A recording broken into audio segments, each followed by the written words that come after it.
thevoicebefore-the-void.net. The Ghosts by Lord Dunsany. The argument that I had with my brother in his great lonely house will scarcely interest my readers. Not those, at least, whom I hope may be attracted by the experiment that I undertook, and by the strange things that befell me in that hazardous region into which so lightly and so ignorantly I allowed my fancy to enter. It was at Oneleigh that I had visited him. Now, Oneleigh stands in a wide isolation, in the midst of a dark gathering of old whispering cedars. They nod their heads together when the north wind comes, and nod again and agree, and furtively grow still again, and say no more a while. The north wind is to them like a nice problem among wise old men. They nod their heads over it, and mutter it all together. They know much, those cedars. They have been there so long. Their grandsires knew Lebanon, and the grandsires of these were the servants of the king of Tyre, and came to Solomon's court. And amidst these black-haired children of grey-headed time stood the old house of Oneleigh. I know not how many centuries had lashed against it, their evanescent foam of years, but it was still unshattered, and all about it were the things of long ago, as cling strange growths to some sea-defying rock. Here, like the shells of long-dead limpets, was armor that men encased themselves in long ago. Here, too, were tapestries of many colors, beautiful as seaweed. No modern flotsam ever drifted hither, no early Victorian furniture, no electric light. The great trade routes that littered the years with empty meat tins and cheap novels were far from here. Well, the centuries will shatter it and drive its fragments on to distant shores. Meanwhile, while it yet stood, I went on a visit there to my brother, and we argued about ghosts. My brother's intelligence on this subject seemed to me to be in need of correction. He mistook things imagined for things having an actual existence. He argued that second-hand evidence of persons having seen ghosts proved ghosts to exist. I said that even if they had seen ghosts, this was no proof at all. Nobody believes that there are red rats, though there is plenty of first-hand evidence of men having seen them in delirium. Finally, I said I would see ghosts myself, and continue to argue against their actual existence. So I collected a handful of cigars, and drank several cups of very strong tea, and went without my dinner, and retired into a room where there was a dark oak, and all the chairs were covered with tapestry. And my brother went to bed bored with our argument, and trying hard to dissuade me from making myself uncomfortable. All the way up the old stairs, as I stood at the bottom of them, and as his candle went winding up and up, I heard him still trying to persuade me to have supper and go to bed.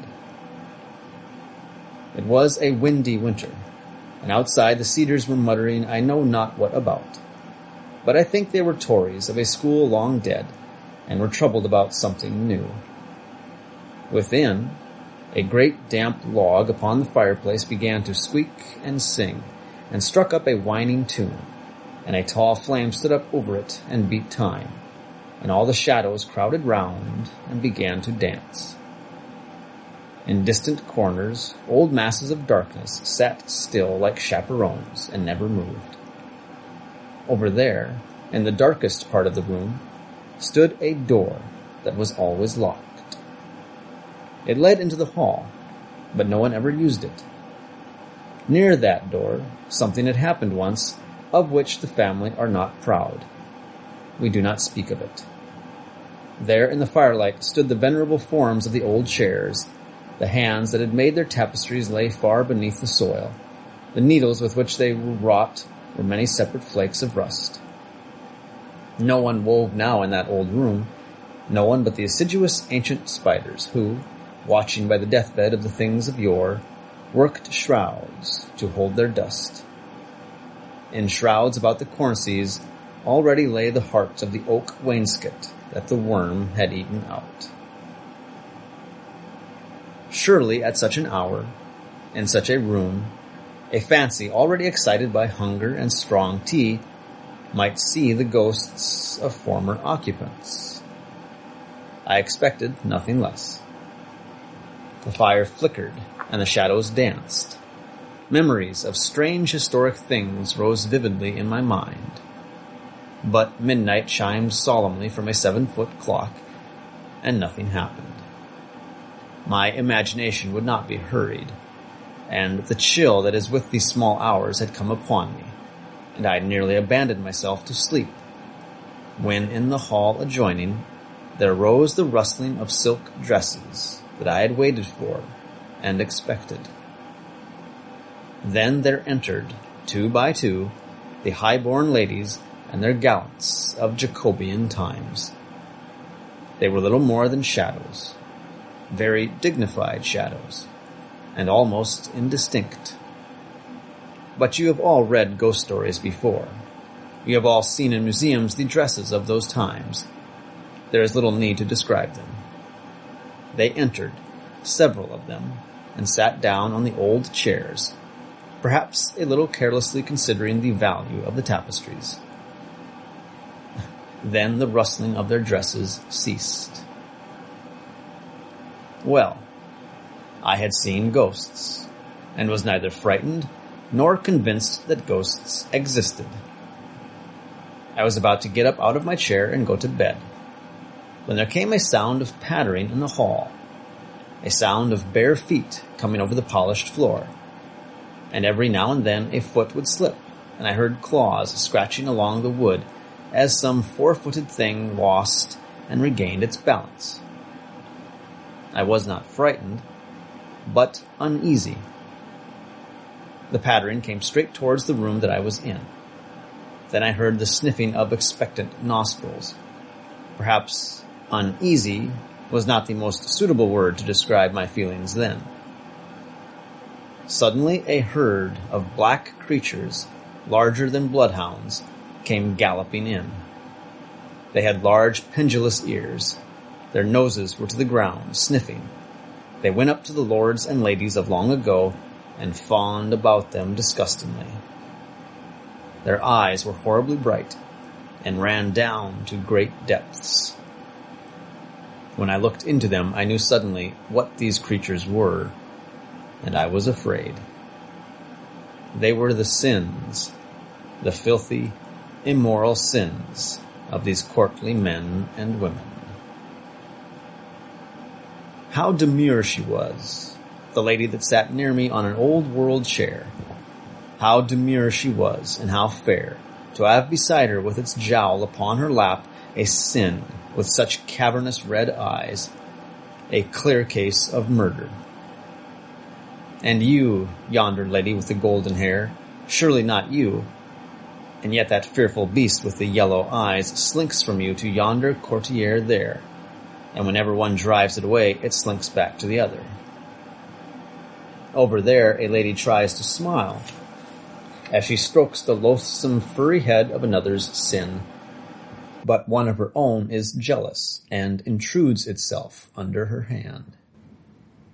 Here sits an old nobleman with his grandson on his knee, and one of the great black sins of the grandfather is licking the child's face, and has made the child its own. Sometimes a ghost would move and seek another chair, but always his pack of sins would move behind him. Poor ghosts, poor ghosts! How many flights must they have attempted for 200 years from their hated sins? How many excuses they must have given for their presence, and the sins were with them still, and still unexplained.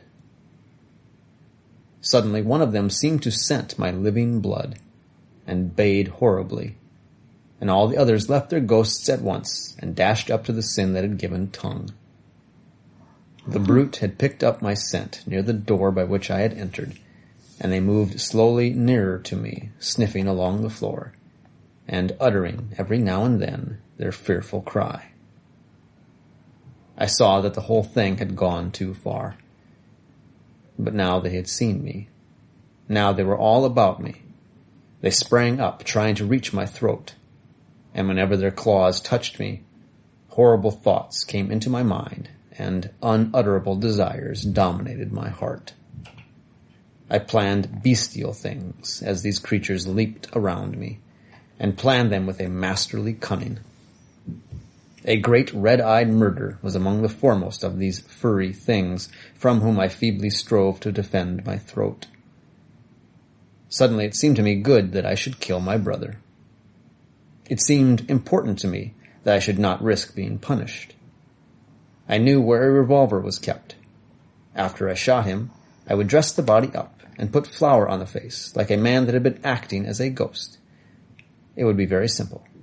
I would say that he had frightened me, and the servants had heard us talking about ghosts. There were one or two trivialities that might have to be arranged, but nothing escaped my mind.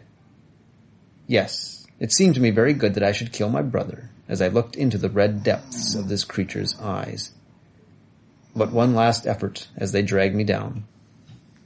If two straight lines cut one another, I said, the opposite angles are equal. Let AB, CD cut one another at E. Then the angles CEA, CEB equal two right angles. Proposition 13. Also, CEA, AED equal two right angles. I moved toward the door to get the revolver. A hideous exultation rose among the beasts. But the angle CEA is common. Therefore, AED equals CEB. In the same way, CEA equals DEB. QED. It was proved. Logic and reason re-established themselves in my mind. There were no dark hounds of sin. The tapestried chairs were empty. It seemed to me an inconceivable thought that a man should murder his brother.